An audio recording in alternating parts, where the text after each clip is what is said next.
กายมาเกือบ10 นาที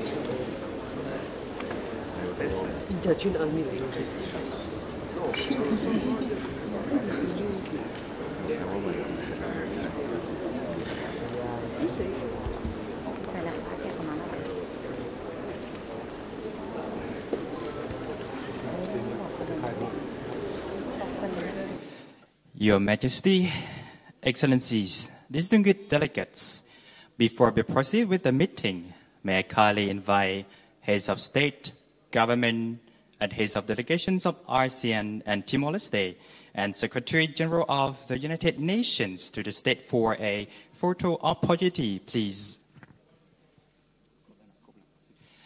May I now count to 3. 1, 2, 3. Once again. 1, 2, 3. Now, ASEAN way, please. Right hand over the left hand. 1, 2, 3. Once again. 1, 2, 3. Thank you, Excellencies.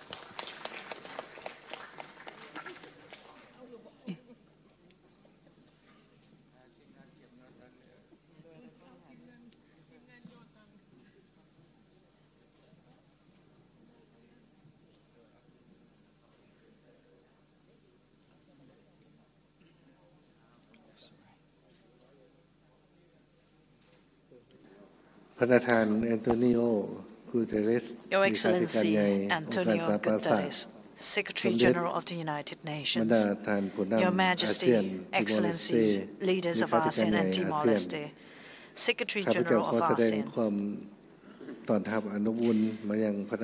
I'd like to extend my warmest welcome to His Excellency Antonio Guterres, Secretary General of the United Nations, leaders of ASEAN and Timor-Leste, and the Secretary General of ASEAN to the 14th ASEAN UN Summit in Vientiane capital.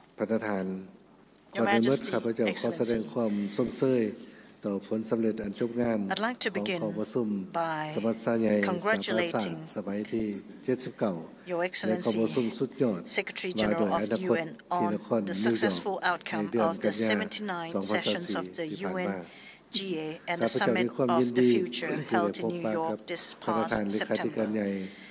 It is a pleasure to meet you again, Your Excellency, Secretary General of the UN, following our previous encounter in New York during my attendance at the 79 sessions of the UNGA. Your Excellency, Mr. Chair, Prime Minister Sifandone, thank you for your warm welcome and congratulations on your leadership of ASEAN this year. Distinguished leaders of ASEAN, Excellencies, ladies and gentlemen. For nearly 6 decades, the family of Southeast Asian countries has blazed the path of collaboration. Every day, you grow more integrated, dynamic, and influential.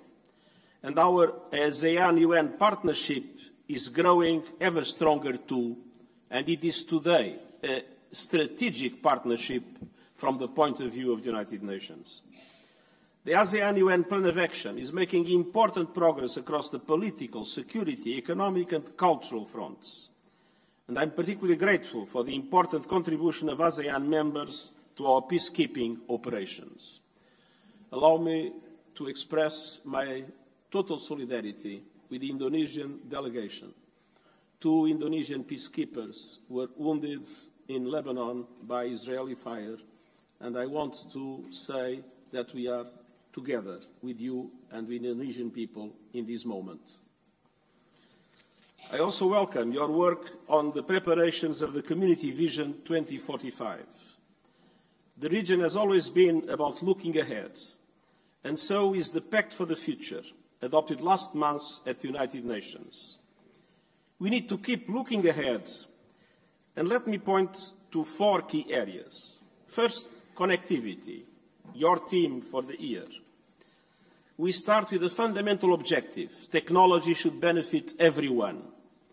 Across Southeast Asia, broadband and mobile internet connectivity has soared, yet the digital divide persists. And the new divide is now with us, an artificial intelligence divide. Every country must be able to access and benefit from these technologies. and every country should be at the table when decisions are made about their governance.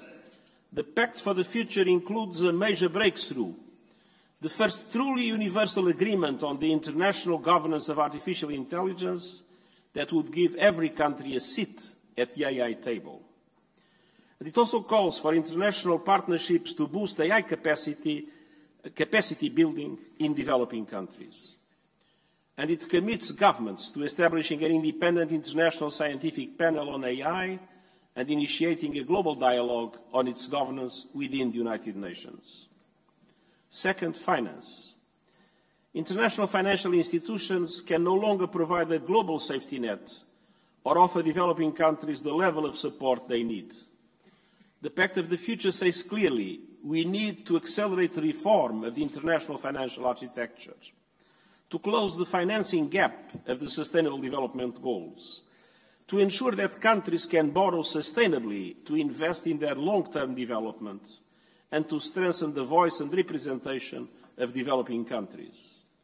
And this includes calling on G20 countries to lead on an SDG stimulus of $500 billion a year, substantially increasing also the lending capacity of multilateral development banks, recycling more special drawing rights, and restructuring loans for countries drowning in debt.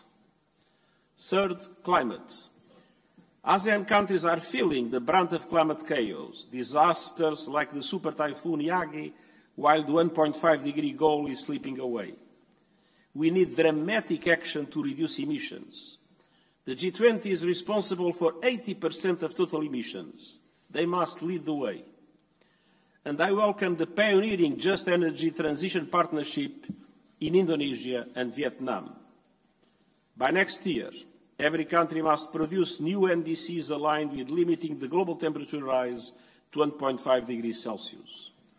Developed countries must keep their promises to double adaptation finance, and we need to see significant contributions to the new Loss and Damage Fund. Every person must be covered by an alert system by 2027 through the United Nations Early Warnings for All initiative. We must secure also an ambitious outcome on finance at COP29. Fourth and finally, peace. I recognize your constructive role in continuing to pursue dialogue and peaceful means of resolving disputes from the Korean Peninsula to the South China Sea. As I salute you for doing so in full respect of the UN Charter and international law, including the UN Convention on the Law of the Sea. Meanwhile, Myanmar remains an increasingly complex path. Violence is growing, the humanitarian situation is spiraling, 1/3 of the population is in dire need of humanitarian assistance, millions have been forced to flee their homes, and 7 years after the forced mass displacement of the Rohingya, durable solutions seem a distant reality. I support strengthened cooperation between the UN Special Envoy and the ASEAN Chair on innovative ways to promote a Myanmar-led process, including through the effective and comprehensive implementation of the ASEAN 5-point consensus and beyond.